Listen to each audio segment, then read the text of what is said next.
presented by Khushbu Music। बोला बोला देवघर वाले बाबा की।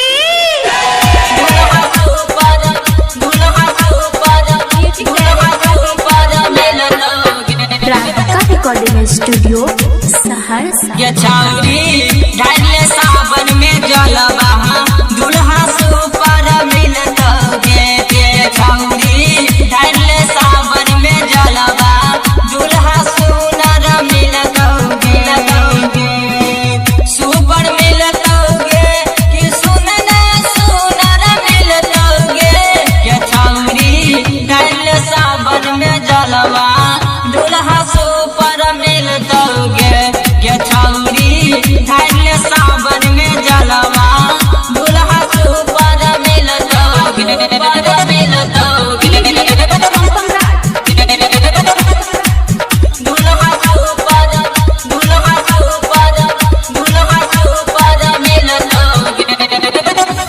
कि बाबा पढ़ ले गे जलवा खिलतो तोहर गोदी में फुलवा। के छौरी खिलतो गोदी में फुलवा। सुन न कि जाई के बाबा पे ढारी ले जलवा निमन मिलतो तोरा के फलवा। निमन मिलतो फलवा छौरी के इधर ले भोले बाबा पे जलवा दुल्हा सुपर मिलतोगे। के छौरी ढाले सावन में जलवा दुल्हा सुपर मिलतोगे।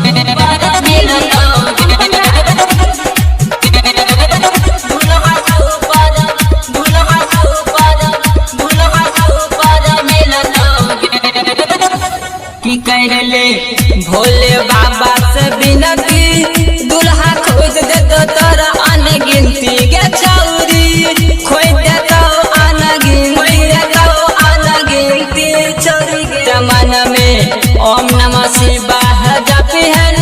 राइटर सुकेश के बात तू रखिहन। के छौरी राइटर सुकेश के बात रखिहन छौरी गे।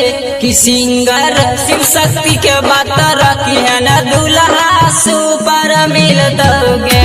के छौरी ढाले सावन में जलवा दुल्हा सुपर मिलतोगे।